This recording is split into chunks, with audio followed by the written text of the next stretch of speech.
Welcome to The Explainer. Today we are diving into a historical moment that literally shattered the status quo.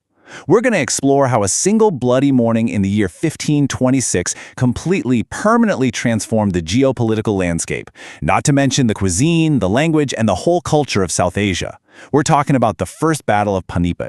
And this isn't just your standard story about swords and cannons. It's a really gripping tale of survival, a displaced prince, and a massive clash of empires that gave birth to an entirely new era. Okay, let's take a quick look at our roadmap for today. 1. A prince without a kingdom. 2. The lure of Hindustan. 3. The Battle of Panipat. 4. The Conqueror's Diary. And 5. Forging a new culture. Let's get right into it. Section 1. A Prince Without a Kingdom. The Origins of Zahir-ud-Din Muhammad Babur. So, when we think of these famous empire builders, we usually imagine these relentless, inevitable victors, right? But the man who founded the mighty Mughal Empire actually started out as a total underdog. He was literally just a teenager, fighting to survive. Now, he did have an insanely intimidating Turco-Mongol bloodline. He was related to Genghis Khan on his mother's side and Emir Timur on his father's. But despite that towering pedigree, after his dad suddenly died, he inherited a tiny, incredibly precarious kingdom in the Fergana Valley, and he was only 11 years old. It's really easy to assume Babur was just this undefeated powerhouse right from the jump. But his early career in Central Asia was, it was actually defined by frequent crushing defeats. He managed to capture his dream city of Samarkand, only to turn right around and lose it. He was repeatedly routed by the rising power of the Uzbeks, and by 1512, after yet another bitter loss, his dreams of ruling his ancestral lands just vanished in smoke. He was driven out of Central Asia completely. To really grasp how desperate things got for him, listen to this quote from his own memoirs. He wrote, "During my stay at Tashkent, I endured poverty and humiliation. I used to go to Shah Begim, entering her house, bareheaded and barefoot, just as if it were my own." That humanizes him so much, doesn't it? It shows us a displaced refugee, a king with absolutely no land. And honestly, that is exactly the kind of deep desperation you need to pivot toward a completely new, audacious target. Section 2. The Lure of Hindustan, Motivations and Myths. So, with the Uzbeks firmly blocking his path back home, and the Safavid Empire rising up to his west, Babur was totally cornered in his new base of Kabul. He had to look east, toward the legendary wealth of India. But here is a huge question. Did the Indian rulers really just invite Babur to waltz in and conquer the Delhi Sultanate? It's a fascinating question because the answer completely flips how we view the whole conflict.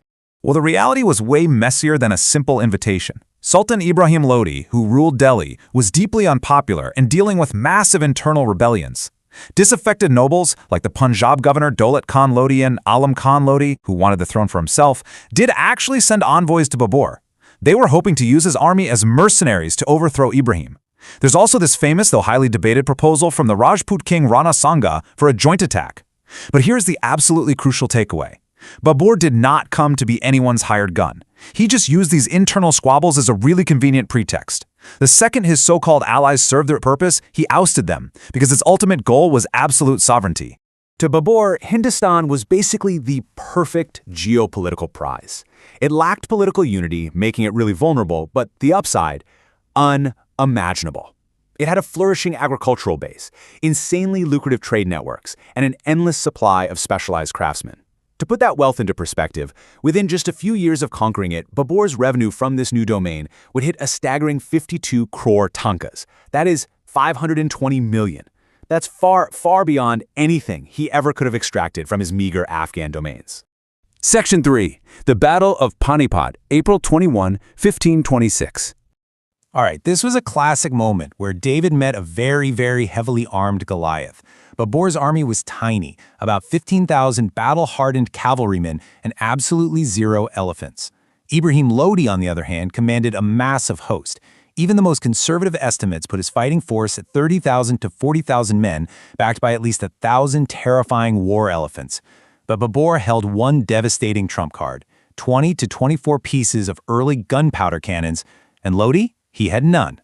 Now, Babur's absolute genius was in his deployment. He used something called the Tulugma. This was a brilliant flanking maneuver he actually learned the hard way from fighting his Uzbek enemies back in Central Asia.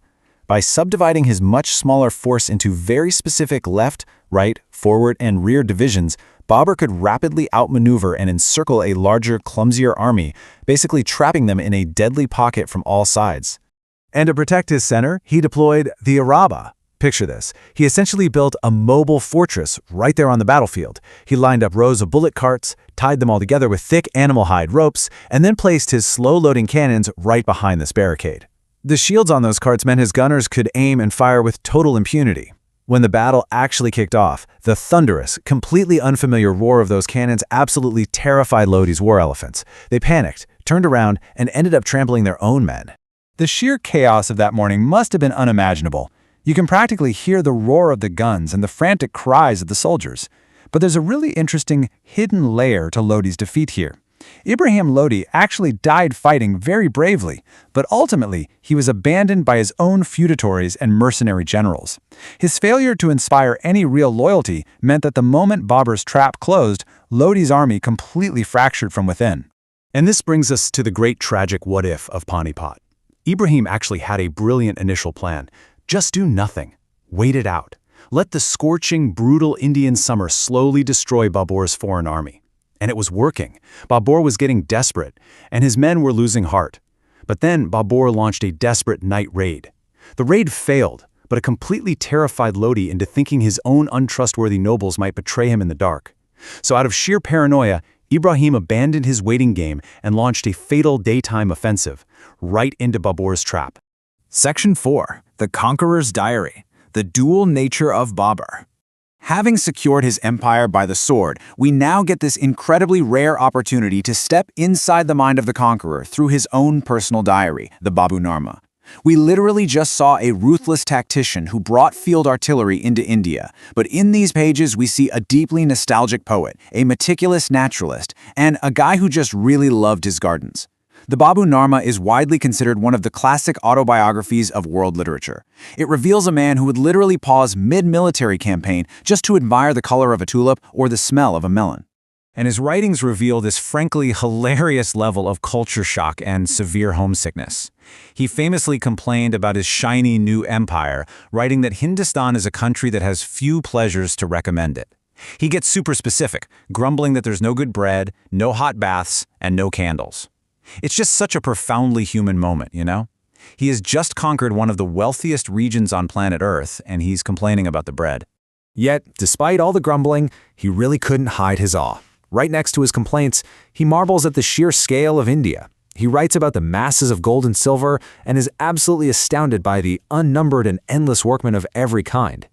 He clearly recognized that, okay, while India might not have his beloved Central Asian gardens, it possessed an economic and artisan engine unlike anything he had ever seen in his life.